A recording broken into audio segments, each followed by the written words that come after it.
Oi pessoal, meu nome é Ítalo Alves e essa é um pouco da minha história. Eu tenho 26 anos e venho da periferia de Fortaleza.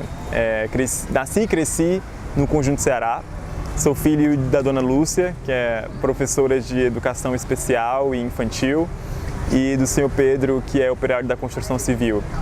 Sou caçula de 3 irmãos, da Thaís e do Diego, e cresci na periferia, estudei minha vida inteira em escolas públicas e tive o referencial da educação da minha mãe, que foi muito forte e muito importante para mim, porque foi através desse estímulo que eu recebi em casa que eu consegui vislumbrar um futuro diferenciado para mim.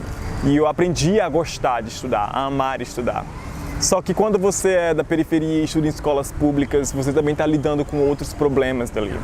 Eu, no caso, tinha que lidar com violência doméstica, com alcoolismo, tive que lidar com a questão do bullying escolar por ser um homem gay, ao mesmo tempo também com investidas do crime organizado para me recrutar.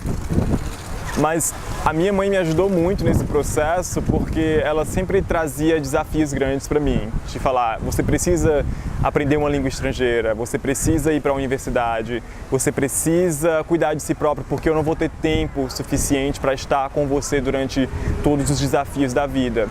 E isso me deu estímulo para ser bastante dono de mim mesmo. Então, eu escolhi as minhas próprias escolas públicas, estudei no ensino médio aqui na escola Adalto Bezerra, no bairro de Fátima, e utilizava esse meu tempo aqui para também ocupar outros espaços. Então, eu fui fazer inglês na Casa de Cultura Britânica, depois de ganhar um concurso, fui também fazer espanhol no IMPA, depois fui fazer curso para vestibular, e esse trabalho todo e esse esforço me garantiram que eu pudesse ocupar uma vaga na Universidade Federal como a primeira pessoa da minha família a ocupar esse espaço. Eu sabia que essa realidade era diferente já porque ninguém mais da minha família tinha conseguido isso e muitas pessoas da minha comunidade não tinham alcançado esse espaço também. Então eu já tinha consciência do quão privilegiado eu era por isso. Nessa época eu comecei também a trabalhar bastante com causas sociais e liderança, então me envolver com o empreendedorismo social, que era você criar ONGs ou empresas para combater problemas sociais. Eu criei uma ONG chamada Reagir e Mudar, que focava em encontrar jovens com ideias inovadoras para combater problemas sociais e capacitar essas pessoas com oficinas de liderança, de empreendedorismo, etc. E depois a gente dava também capital semente para que essas ideias fossem de fato lançadas, né? E o impacto fosse alcançado. E a gente conseguiu impactar por volta de 30 mil pessoas no Brasil. Como foi um resultado muito inesperado para um grupo de pessoas com 17 anos, 18 anos, isso chamou muita atenção de diversas organizações brasileiras, mas também internacionais. Então nós começamos a ser convidados para palestrar lá fora. E eu fui e comecei a conhecer pessoas de diferentes realidades, que estudavam em diferentes universidades e que estavam envolvidas com causas sociais que eram desconhecidas para mim. E aos poucos eu fui aprendendo sobre as vidas daquelas pessoas. Nós éramos muito diferentes em religião, em raça, cor, orientação sexual, identidade de gênero, mas a gente era unido pela vontade de causar uma mudança. Então, essa experiência me inspirou muito a também passar maior tempo lá fora, vendo outras oportunidades e visões de vida. Foi aí que eu abandonei a universidade no Brasil e fui tentar uma bolsa para estudar nos Estados Unidos.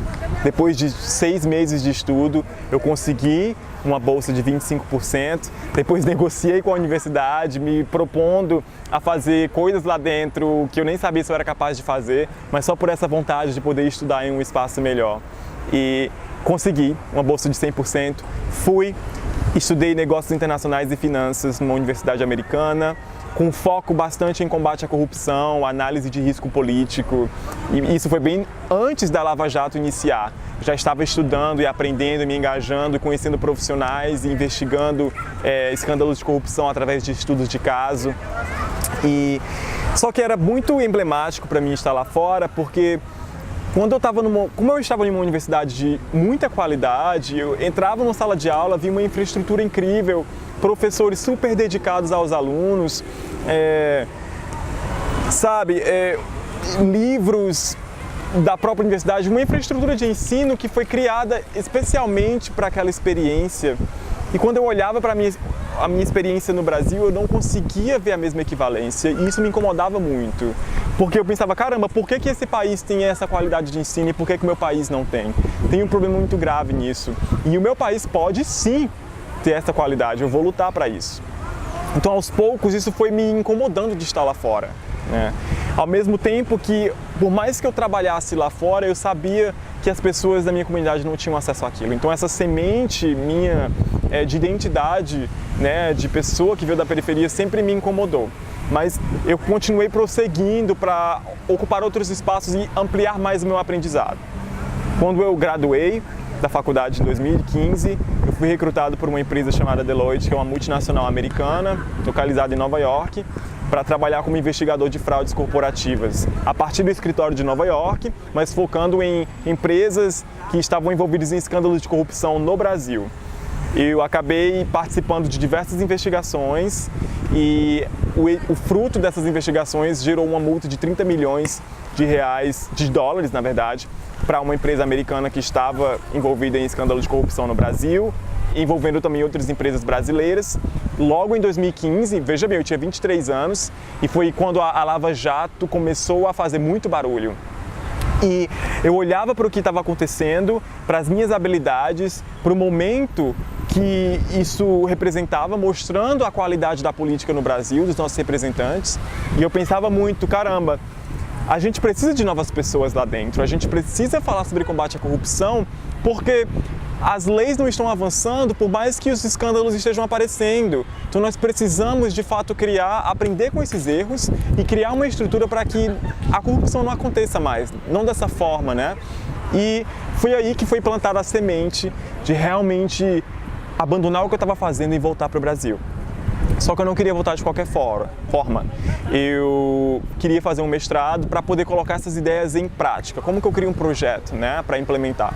Então eu fui fazer um mestrado na China. Olha aí, saí de um país liberal, capitalista, para um país capitalista, comunista. Para poder vivenciar os dois extremos e ver como que o meu país, que fica no meio, pode aprender com o melhor que isso tudo traz para que a gente consiga criar um projeto de Estado de longo prazo para o país que possa ser progressivamente economicamente falando e ao mesmo tempo progressivamente socialmente falando.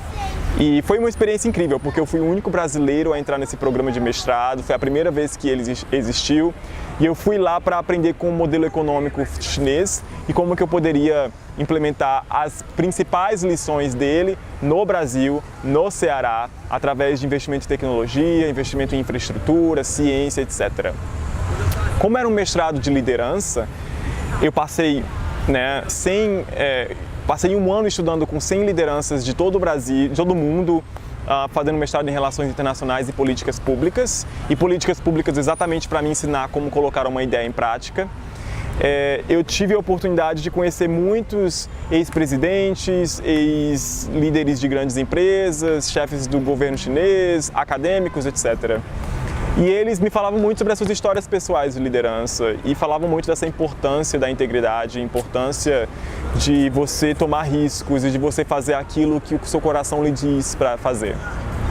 E essas histórias me ajudaram a tomar a decisão de que quando eu terminasse meu mestrado eu iria voltar para o Brasil para poder me engajar com a política. Eu não sabia como que isso aconteceria, eu voltaria a morar com os meus pais, mas eu queria passo a passo aprender com a população, aprender com as pessoas que já estavam atuando na política aqui para contribuir com esse meu conhecimento.